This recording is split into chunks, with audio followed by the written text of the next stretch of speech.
पहलवान लोग इसको इस्तेमाल करते हैं। हाँ जी। कम से कम होगी 15-20 किलो की। हाँ। इसको घुमाने का तरीका है, ये पहलवानी में बड़ा इंपॉर्टेंट, ये मतलब देसी एक्सरसाइज का होता है। हाँ जी। हाँ, इसको ऐसे करके घुमाया जाता है। ये रस्सा है।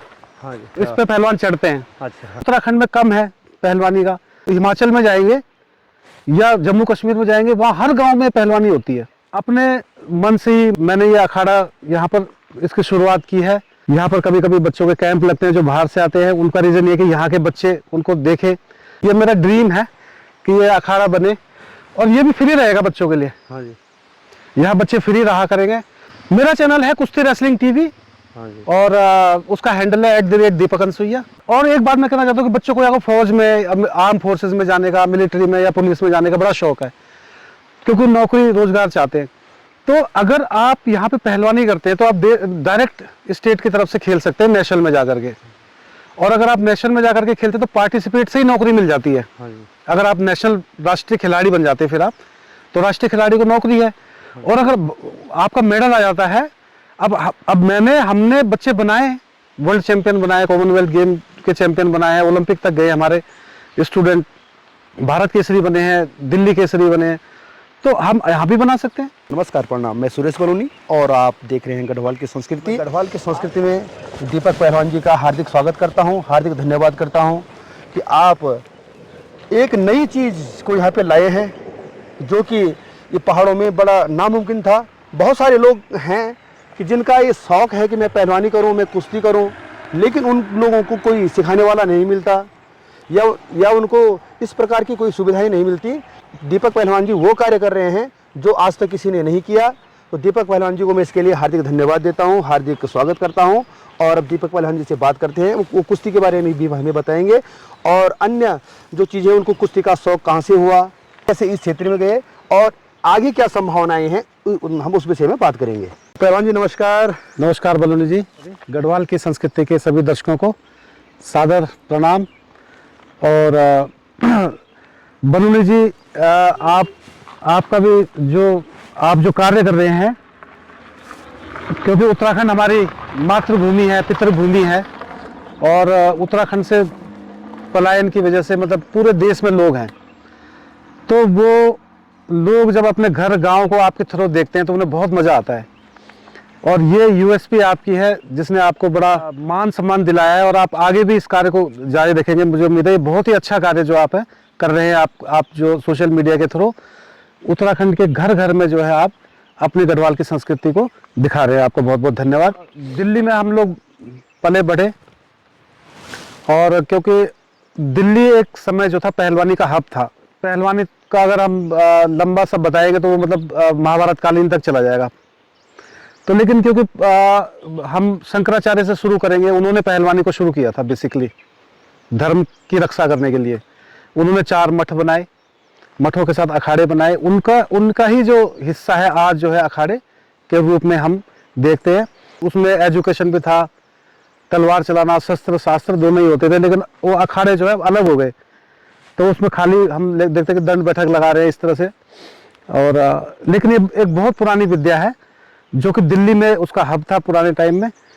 तो हम भी जब छोटे बच्चे थे तो अपने दोस्तों के साथ कहीं पे दंगल देखा, कुश्ती देखी, अच्छा लगा, और अखाड़े में चले गए। तो सीखने में लगे, तो प्रॉपर विधिवत शिक्षा ली। हमारे गुरु जसराम अखाड़ा, खलीफा शीशपाल भागवीर, ये लोग थे, तो इनके सानिध्य में हमने शिक्षा प्राप्त करी। और एक बार जो खेलों से जुड़ जाता है, किसी भी खेल से जो जुड़ जाता है, तो वो हमेशा अपने खेल को याद रखता है। जब कोविड आ गया तो कोविड में हम लोग अपने उत्तराखंड आ गए, बहुत अच्छा लगा, और फिर यहाँ से जाने का मन नहीं किया।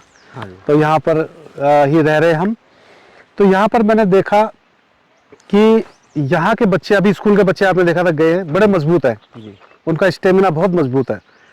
और हम अभी जो भी हमारे कुश्ती को लेकर अब मैं कहूँ बात, जो भी मेडल आए वो डाउन वेट में ही आए, मतलब 50, 60, 55 किलो में ही वजन आए, हैवी वेट में अभी हम नहीं है।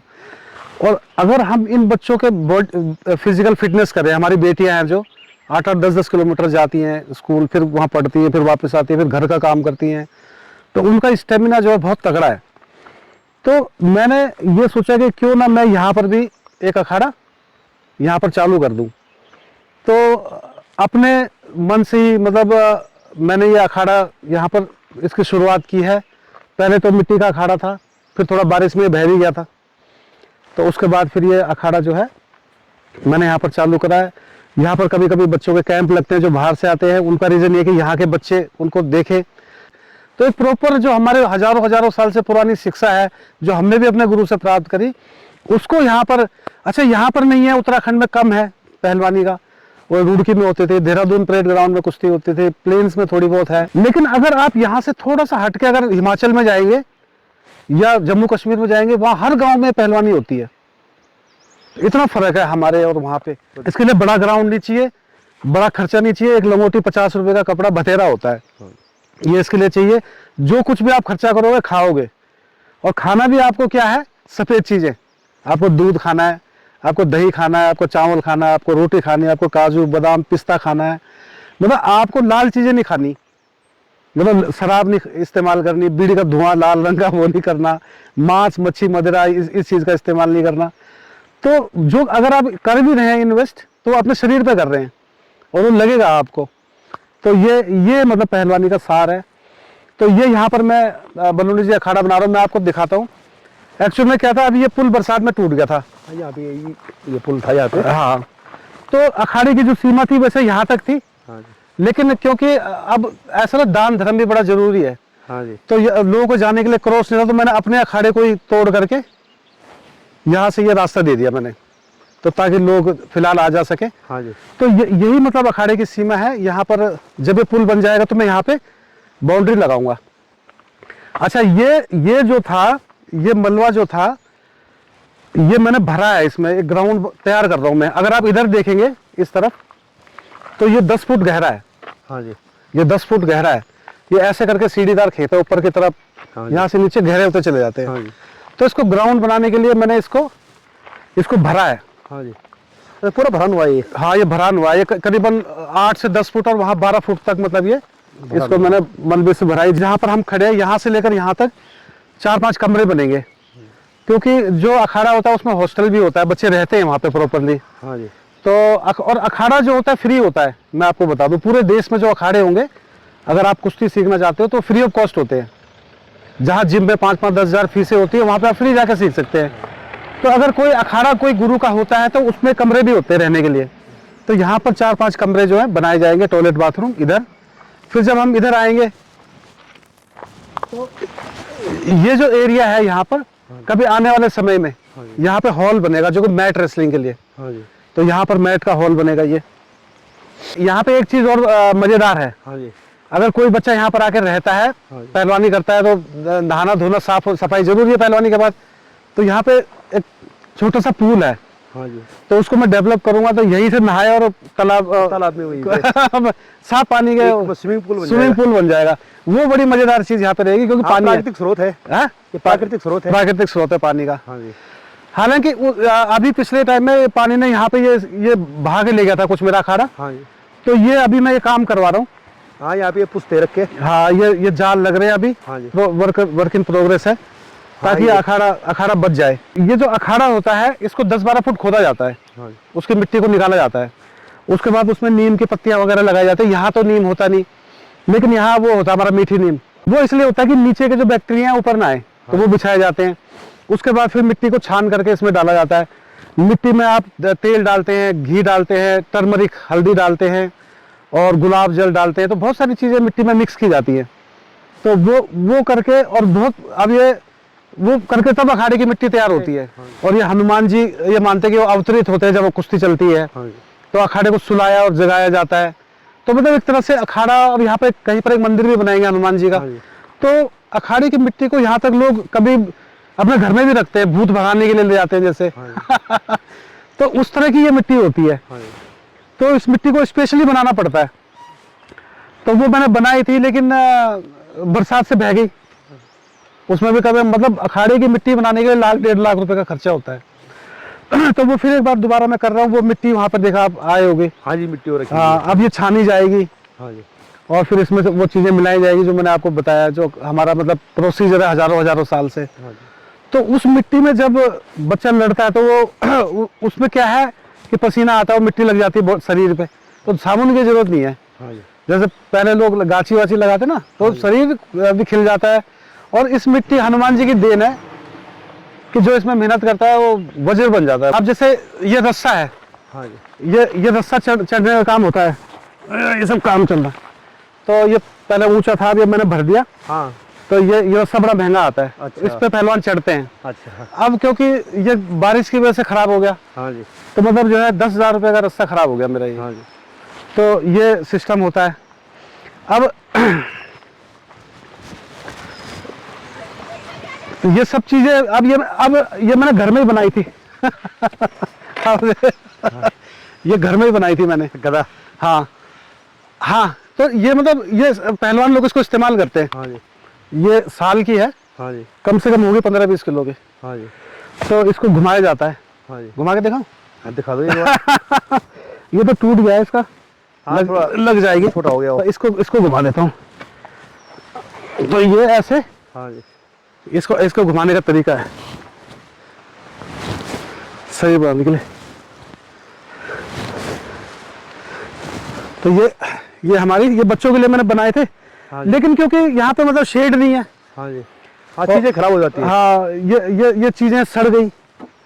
देखो, ये छोटे बड़े बच्चों के लिए बनाई थी। ये हमारा ये होता है।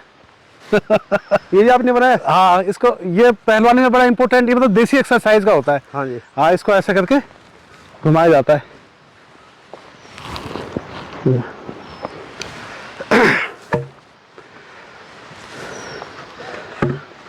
तो ये सब चीज यहाँ पे मेरा ऑफिस बनेगा। हाँ जी। एक आने वाले समय में जो मतलब मैं कल्पना करता हूँ, ये मेरा ड्रीम है कि ये अखाड़ा बने और ये भी फ्री रहेगा बच्चों के लिए। हाँ जी। यहाँ बच्चे फ्री रहा करेंगे। हाँ, बस ये है कि इतना तो नहीं कर पाऊंगा, थोड़ा बहुत अगर हो जाए खाना पीना, लेकिन बाकी मतलब शिक्षा वगैरह रहना वो सब कुछ फ्री रहा हाँ, वो करेगा। सब कुछ फ्री होगा। फ्री रहा करेगा बच्चों के लिए। तो इस तरह से बन रहा है हमारे मतलब 125 करोड़ जो मोदी जी बोलते हैं। हाँ जी। इतने सारे लोग हैं, लेकिन मेडल्स के जहाँ पर देखिए मतलब ओलंपिक लेवल में, वर्ल्ड लेवल पे देखिए तो इतने मेडल्स हमारे पास नहीं है और देशों की तुलना में। हाँ जी। लास्ट टाइम चाइना में ओलंपिक होते तो उन्होंने मतलब सबसे ज़्यादा जो है सबसे ज़्यादा मेडल उन्होंने लिए थे। और चाइना भी एक पहाड़ी प्रदेश है। हाँ जी। तो वहाँ पर जब बच्चे मेहनत कर सकते हैं तो यहाँ पर भी कर सकते हैं। दूसरी बात मैं ये कहना चाहता हूँ कि उत्तराखंड से बच्चे जाते हैं और उत्तराखंड से बच्चे जाते हैं, वो मेडल भी लाते हैं, लेकिन वो उत्तराखंड के बच्चे नहीं होते। हालांकि अभी कुछ उत्तराखंड के बच्चे जैसे दौड़ में या कहीं पर अभी बच्चे मेडल ले। और एक बात मैं कहना चाहता हूँ कि बच्चों को या फौज में, आर्म फोर्सेज में जाने का, मिलिट्री में या पुलिस में जाने का बड़ा शौक है, क्योंकि नौकरी रोजगार चाहते हैं। तो अगर आप यहाँ पे पहलवानी करते हैं तो आप डायरेक्ट स्टेट की तरफ से खेल सकते हैं नेशनल में जाकर के। और अगर आप नेशनल में जाकर के खेलते तो पार्टिसिपेट से ही नौकरी मिल जाती है। हाँ जी। अगर आप नेशनल राष्ट्रीय खिलाड़ी बन जाते हैं फिर आप, तो राष्ट्रीय खिलाड़ी को नौकरी है। और अगर आपका मेडल आ जाता है, अब हमने बच्चे बनाए, वर्ल्ड चैंपियन बनाए, कॉमनवेल्थ गेम के चैंपियन बनाए हैं, ओलंपिक तक गए हमारे स्टूडेंट, भारत केसरी बने हैं, दिल्ली केसरी बने हैं, तो हम यहाँ भी बना सकते हैं। और अगर बच्चे का मेडल आता है तो उसको मान सम्मान तो मिलता ही है, उसको अच्छी नौकरी रोजगार भी मिलता है। और जितना बच्चे यहाँ पे दौड़ के मेहनत कर रहे हैं, वो अगर यहाँ पर आए, अगर बच्चा प्रॉपरली और अगर गेम में होता है तो पार्टिसिपेट करता है, तो उसको नौकरी भी बहुत अच्छी मिल जाएगी। आसानी से मिल जाएगी और अच्छी मिलेगी। और जितनी वो मेहनत करता है उससे कम मेहनत लगेगी यहाँ पे। अब मैंने बच्चों को यहाँ पर देखा, दिन रात दौड़ मार रहे हैं, उससे क्या घुटने खराब होते हैं, हार्ड टर्फ पे वो मार रहे हैं। मेरे बेटे का नाम अनुज गढ़वाली है और मेरे बाद उसने पहलवानी करी। और मैं आपको बता देता हूँ कि हम लोग बोखंडी ब्राह्मण हैं, लेकिन ऐसा कुछ नहीं है। हम अपने उत्तराखंड हम सबकी मातृभूमि है, हम सबकी पितृभूमि है, हमें उस सबसे लगाव है और हम चाहते हैं कि उसका नाम हो, उत्तराखंड का कहीं ना तो नाम हो। तो मैंने सोचा, मेरा बेटे का नाम अनुज था, तो मैंने कहा यार इसका नाम पीछे गढ़वाली लगा दो। तो उसे भी थोड़ा अजीब सा लगा। अब क्योंकि पहलवानी में गढ़वाली बच्चे बहुत कम हैं, क्योंकि मैं तो गढ़वाल पहलवानी समाज में घूमता हूँ, लेकिन बहुत कम है। तो मैंने अपने बच्चे को पहलवानी सिखाई, वो अच्छा पहलवान भी बना। पूरे देश में उसने कुश्तियां लड़ी, हरियाणा में लड़ी, पंजाब में लड़ी, महाराष्ट्र में लड़ी, यूपी में लड़ी, हिमाचल प्रदेश में लड़ी। यूट्यूब पे है उसकी कुश्तियां और जीती उसने और गढ़वाल का नाम रोशन किया। तो मुझे बहुत खुशी, मुझे गर्व हुआ। आपका यूट्यूब चैनल भी है जिसपे कि पहलवानी हाँ कि लाइव वीडियोज भी हैं। हाँ, एक टाइम पे ब्रूसली का किसी ने इंटरव्यू लिया, क्योंकि दुर्भाग्य की बात है कि ब्रूसली को सब जानते, गामा पहलवान को लोग नहीं जानते जी। तो ब्रूसली का किसी ने हांगकांग में इंटरव्यू लिया कि भाई आप तो इस टाइम सबसे शक्तिशाली बंदे, 1 इंच पंच मारते हैं आप और बंदे को 1 मीटर फेंक दे, 2 मीटर फेंक देते हैं। तो उसने बोला भाई हम तो ड्रामा करते हैं, जो शक्तिशाली बंदा है धरती पर इस टाइम वो गामा पहलवान है। एक्चुअल में इस क्षेत्र में गामा पहलवान ही थे और अमेरिका में उस टाइम फ्रैंक गॉच पहलवान थे। अब क्योंकि मैं तो कुश्ती का चलता फिरता, मुझे एक वो कह सकते हो विकिपीडिया, तो वो गामा पहलवान थे जिनसे ब्रूसली भी प्रभावित थे, लेकिन हम लोगों ने उधर नहीं देखा, हमने हमेशा ब्रूसली की तरफ ही देखा। तो हमारे खेल को पहलवानी करते थे, भगवान कृष्ण करते थे, हनुमान जी करते थे, उधर हमने नहीं देखा। हमारे क्रांतिकारी लोग थे, भगत सिंह पहलवान थे, चंद्रशेखर है, वो लोग पहलवान थे, हमने उधर नहीं देखा। तो इससे क्या हुआ कि पहलवानी घटने लग गई। और मीडिया एक ऐसा सशक्त चीज है जो किसी चीज को उठाने में वो करता है। मीडिया पहलवानी में इंटरेस्ट नहीं लेता, मीडिया एक तरफ जाता था क्रिकेट, 24 घंटे आप देखिए क्रिकेट की न्यूज वहां पर मिलती थी, और उसमें ये पहलवानी का मीडिया दब गया था। तो हम लोग पढ़ लिख गए थे, हमारे गुरुजी ने आज्ञा दी कि बेटा आप अपनी छाती पे लो, पहलवान क्या करता अपनी छाती पे लेता, हम करेंगे। तो हमने कहा चलो हम भी करते। तो उस टाइम मतलब ये यूट्यूब मतलब उससे भी पहले मैंने शुरू किया था। एक्चुअल में इंटरनेट जब आया था तब से पहलवानी, उस टाइम मैं क्या करता था, पत्रकारों को लिखा करता था भाई फला पहलवान जीत गया, उसने भारत केसरी टाइटल लिया, तो वो भूस हो जाती थी। वो लोग कहते ना राहुल, वो क्या कहते कपिल देव ने छक्का मारा, लेकिन पहलवान का कोई वो नहीं। तो उसके बाद फिर इंटरनेट आया, तो ग्रुप्स बने, याहू ग्रुप्स बने, ऑर्कुट आया था एक टाइम पे, शायद आपने भी सुना होगा या पता नहीं, उस टाइम फेसबुक वगैरह था। लेकिन धीरे धीरे ये सोशल मीडिया आया, फेसबुक यूट्यूब आया, तो उस पर आज जैसे बच्चे समझते हैं कि सब अपनी अपनी क्रिएटिविटी दिखाने का है, तो वो हमने सोचा कि इसको लेकर चलते हैं। तो उसी टाइम से ही मतलब जो है कुश्ती को लेकर चले, और ऊपर वाले की दया से कुश्ती का बड़ा सशक्त मीडिया खड़ा करा है मैंने। हजारों ग्रुप हैं, यूट्यूब चैनल्स हैं, सोशल मीडिया अकाउंट्स हैं, और आज कुश्ती में हल्का सा पत्ता भी खड़कता है तो एटलीस्ट कुश्ती बिरादरी में पता चल जाता है, इतना क्लोज हो गई है और बहुत अच्छी तरीके से चल रहा है। फिल्में बनने लगी हैं उसके ऊपर। अच्छा, दंगल बनी थी। हाँ, वो दंगल बनी थी, उसमें स्टोरी, कपड़े लत्ते, वो सब मतलब राष्ट्रीय प्रोडक्शन वालों को, पहलवान थे भी कहाँ से लेने, कोच कहाँ से लेने, वो सब कुछ मैंने करा। ये सुल्तान पहलवान है, सुल्तान फिल्म थी, और साउथ में फिल्में बनने लगी है। हॉलीवुड के लिए रेड बुल के लिए हमने फिल्म बनी थी। तो बहुत सारी फिल्म इंडस्ट्री में चलने लगे, राजनीति में आने लगे। जो मेन लाइन मीडिया है जो इंटरनेट से खबरें चुरा के चलाता है तो वो लोग वहां पर भी पहुंचा कुश्ती, तो अच्छा चल रहा है। गूंज पहुंच गई। यूट्यूब चैनल आपका किस नाम से है? मेरा चैनल है कुश्ती रेसलिंग टीवी, और उसका हैंडल है @दीपक अनसुईया, तो लोग वहां पर जाकर देख सकते हैं। तो मैंने देश भर मतलब कश्मीर से कन्याकुमारी, चंबल की घाटी से लेकर मतलब MP और हिमाचल से लेकर ग्लेशियरों तक में वहाँ कुश्ती होती है हिमाचल में। तो सब मैं गया, घूमा फिरा, देखा, तो वहाँ पर आप देख सकते हैं।